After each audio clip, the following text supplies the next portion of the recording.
Buddy, Jimmy Smith, this time with another Fight Quest story, Krav Maga in Israel. So, this is the one episode where if people bring up an episode, whenever I talk about Fight Quest, it's Krav Maga in Israel. Everybody says, man, I'm a big fan of Fight Quest, man, I love that show, da-da-da-da. And then they go, wow, Israel, that lady was crazy.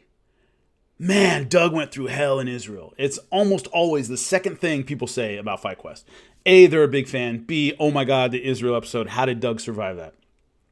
So, first off, Israel itself, where we were, Jerusalem, which we got to see our first and second day there, right when we arrived. A lot of the B-roll stuff and the interesting stuff in Israel was filmed in Jerusalem. Jerusalem is amazing. Now, I am not religious at all, but I'm a total history dork. That's what my degree's in. And I've been studying history my entire life, especially ancient history and history of Jesus of Nazareth. And so being there in Jerusalem was really incredible. And if you've been to a place like Rhodes or even Rome and Athens, the idea that people are living and functioning in a city that is thousands of years old and a lot of those things are still around is really an incredible thing.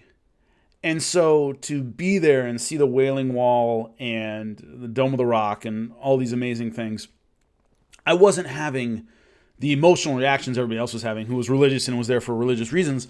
People at the Wailing Wall, wailing, hence the name, and people really having religious experiences there. I didn't have that, but the sense of historical perspective and the sense that I was walking in history, that was really amazing. Israel's just a cool city. I mean, I had hummus in a place that had been there for like 1,000 years or something. You know, it was part of the wall, and you go in there, and this guy's cooking, and you go and eat there. The food in Israel's great. It's Mediterranean. It's really healthy. It's fresh. It's fantastic. So I ate well, and seeing everything in Jerusalem was amazing. A really incredible place, and all these things I had studied and read about, I was there seeing it. So that was great. Now, there's a popular misconception that Doug was intentionally screwed over by the producers or the people shooting the actual show, in that he was given the worst masters, he was put in the worst situations, he was treated worse, and this was somehow intentional. It was not. I'm telling you that right now. Especially in Israel. What happened was they had a civilian contingent, which Doug went to, and they had a military contingent, which I went to. They really honestly believed, and I was told this beforehand, that the civilians would be easier on Doug than the military guys would be. So there was an actual intent to put Doug in a safer, easier place than I was being put. He had gone through a lot. I talked about that in other episodes, that how Doug was doing mentally and physically and what Doug went through. And they really went, okay, in Israel, we're going to send Jimmy with the military. They're going to be harder on him. We'll put Doug with the civilians. Now, there was another thought with this. Doug was already a soldier. He was in the army. He had served in Iraq. So he didn't, there was no new ground to be broken in terms of military training. He'd already been through all that. I hadn't. I've never been in the military. So this was all new to me. Doug had slept in a barracks. He had eaten chow. He had done with all the stuff. So they said, okay, we'll put him with the civilians. It'll be a lot easier. Jimmy will go through boot camp. That'll be hard on him, and it'll be a new experience for him. There was a real, and I'm serious about this, honest attempt to make it easier on Doug, and it just blew up in their faces. So there was no intent at all. In fact, there was an intent to make it easier on Doug. So first off, my experiences. I was in a military base, and I believe it was in Haifa, in Israel. We do the meeting the masters kind of thing. I meet my team, these military guys. Doug meets his team, these civilians. We break off. I go to the military base, and it was a 24-hour situation, 24/7. Now, not every shoot worked that way. If you watched previous episodes, sometimes in the Philippines, I stayed in a hotel in Manila, Chinatown, and then during the day I would train, and at night I would go home and go to sleep. Other ones, like Indonesia, I lived out there with them because they had a facility I could sleep and live in. This was one of those, I lived in a barracks, full-time, 100%, that was it. I showered with everybody else. I ate with everybody else. When there was no cameras on, didn't matter. I didn't leave. I lived like an Israeli soldier for 5 days, whatever it was. So it was one of those episodes where things didn't turn off. I didn't, okay, we're done shooting, I'm going back to, no, I lived there. So, like I said, I was never in the military. So a lot of that stuff was new to me. The physical training I didn't find necessarily that difficult, but it was just a different kind of training. You know, I had done fight camps, but I had never run through an obstacle course with full military gear with the backpack on and everything, carrying a gun. I'd never done that before. So much of the training was simply military training. We didn't do a lot of hand-to-hand stuff. Now, in my personal experience, having dealt with military guys a lot back when I was fighting, let me put it a different way. I worked with this guy who owned a gym in Manhattan Beach. He was this British guy. And he had worked with special forces, British special forces, on hand-to-hand stuff. He was a great hand-to-hand combat guy. And one of the soldiers told him, because they were doing this hand-to-hand stuff and they didn't know any of it. And they went, look, if I'm rolling around on the ground with a dude, there's a problem. I have a fully automatic weapon strapped to my back. I have a sidearm and I have 2 knives. If one of them breaks and I run out of bullets and my knife jams for some reason, all right, then I would throw a punch. Soldiers, generally speaking, this is a generalization, aren't great hand-to-hand fighters. I've trained with quite a few. And the ones that just did training in the military, you know, you shoot a lot more than you punch. You have an automatic weapon. If that's what you learn to use, you learn to throw a grenade before you learn to throw a kick. It's just the nature of the military. So that is something a lot of people don't necessarily understand if you've been in the fight world. Military guys by themselves, that's the only training they have, typically don't have great hands. They're not fantastic fighters. Now, every branch of the military in the United States has a decent boxing team. You know, if they've done some boxing or something like that, fine. But it was the same in Israel. Those guys knew some Krav Maga. They knew some hand-to-hand stuff, but they were good with knives and guns. They're soldiers. They're trying to kill you, not fight you. So most of the training I did there was either general military stuff, you know, running and going over obstacles and all that stuff, or Krav Maga training involving weapons, meaning how to hit with a rifle, the butt of a rifle. If someone's close to you and they grab your gun, you hit them with the butt of the rifle, and how to get to a knife quickly and a gun quickly. There was almost no hand-to-hand combat stuff that was really part of their regimen. Their instructor of this particular platoon of guys was a guy named Ron Nakash. He was a boxer. He had decent hands. But it wasn't like this was a boxing team. They really didn't know how to do that. So a lot of the training I did was simply military stuff and how to fight close quarters with a gun. There were a couple of instances where things would overlap. Now, another thing is at the end of the day, when the camera people would go home, as I said, they usually only shot during the day because they didn't have lights. They would leave.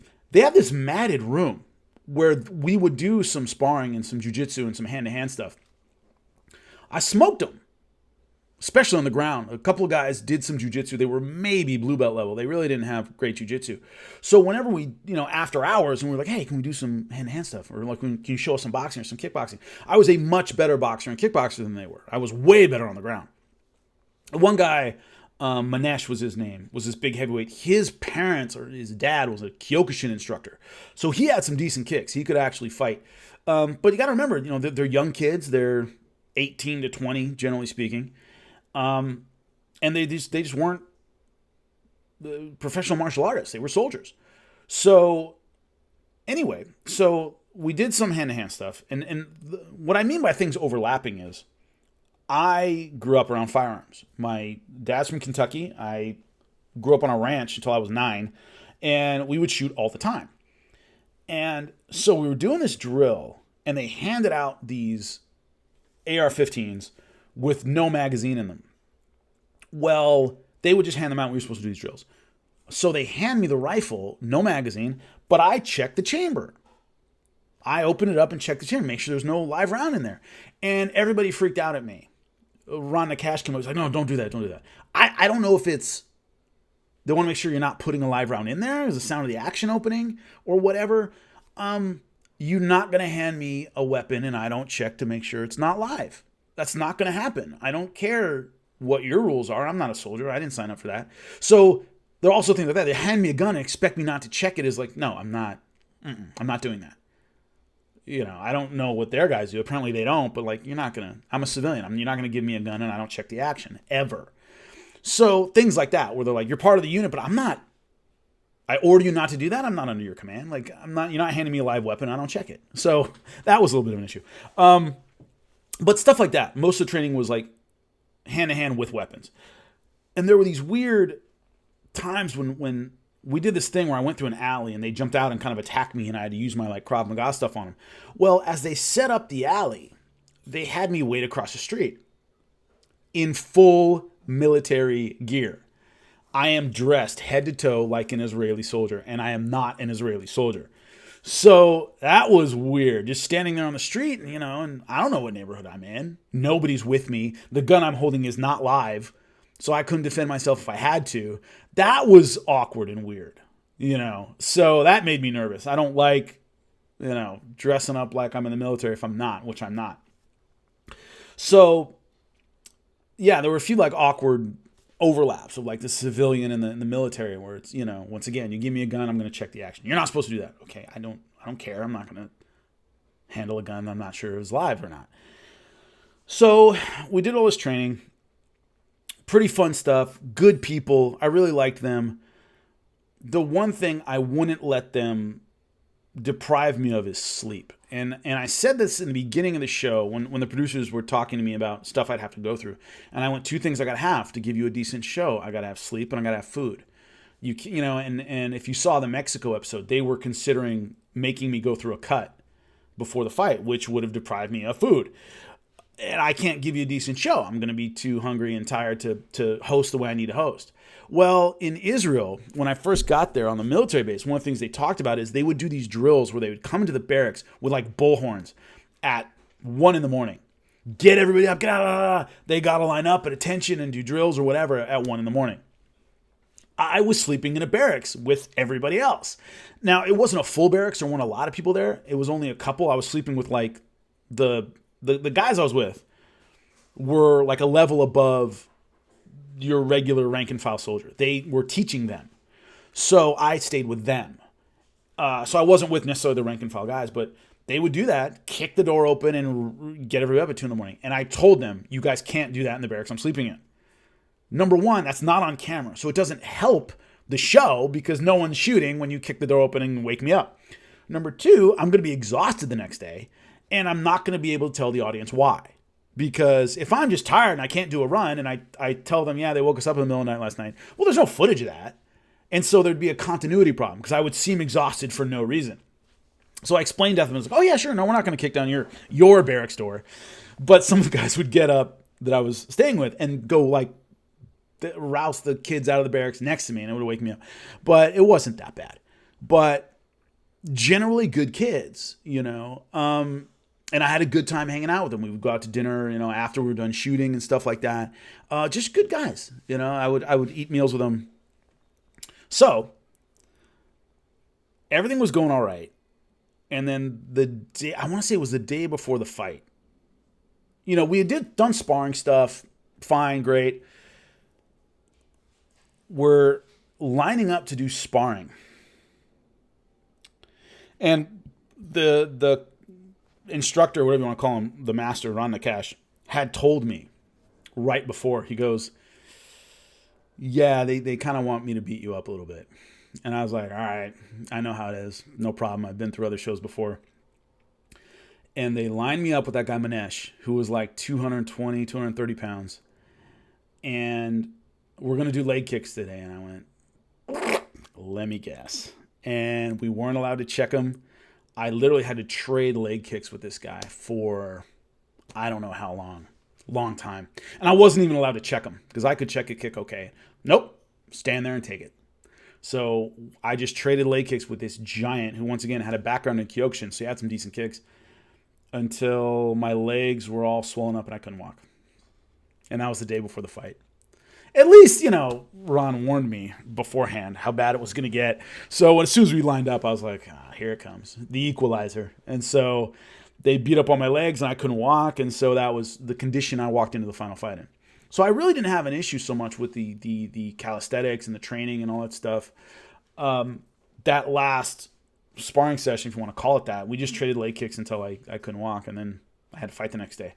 So anyway, I meet up with Doug, and I didn't know what he was going through. I had no clue.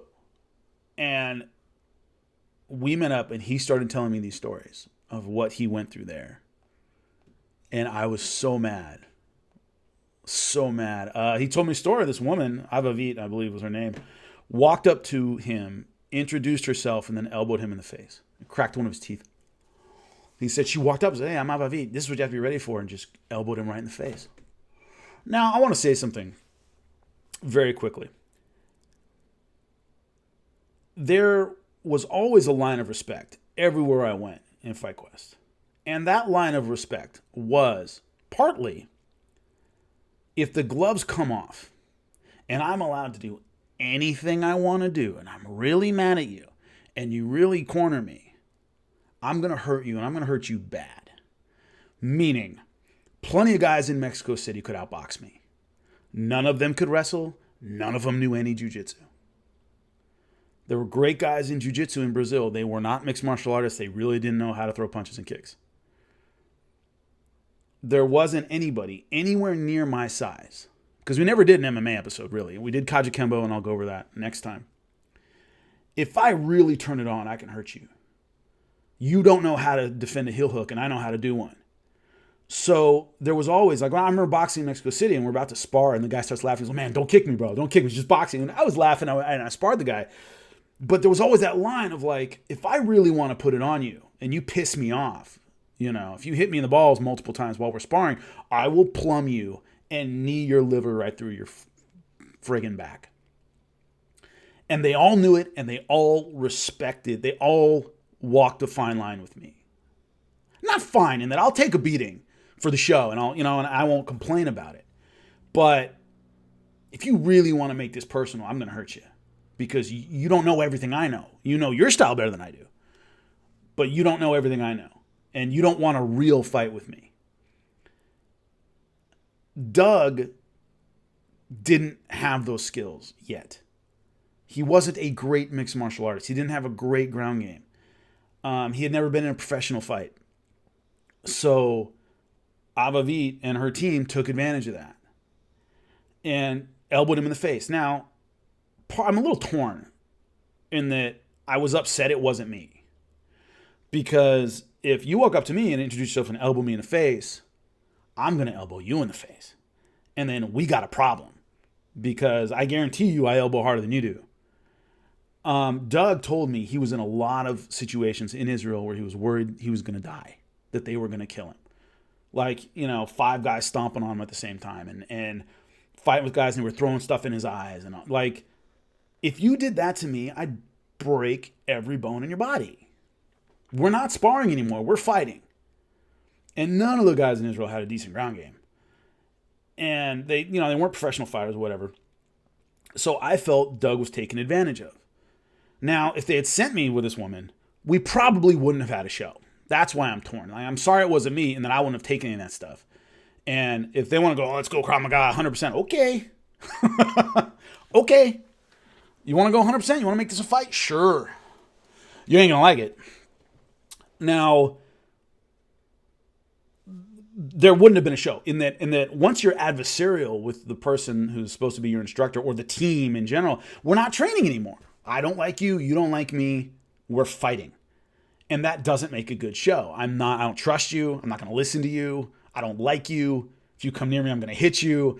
The show would have collapsed. They would have had to step in and do something if I had been with the civilians, because, I had the skill set that, once I take it personally, I'll rip your arm right out of a socket.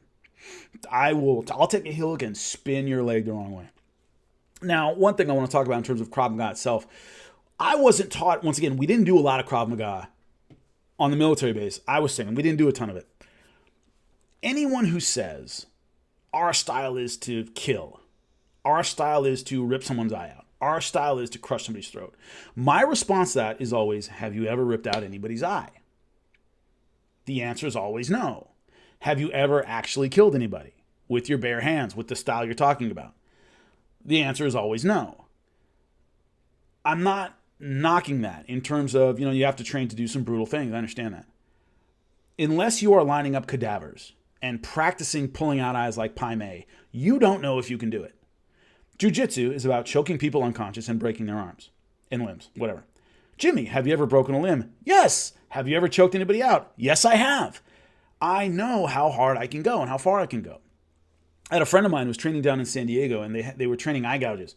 And what they would do is they would hit the center in between the eyes to practice hitting guys without hitting each other's eyes.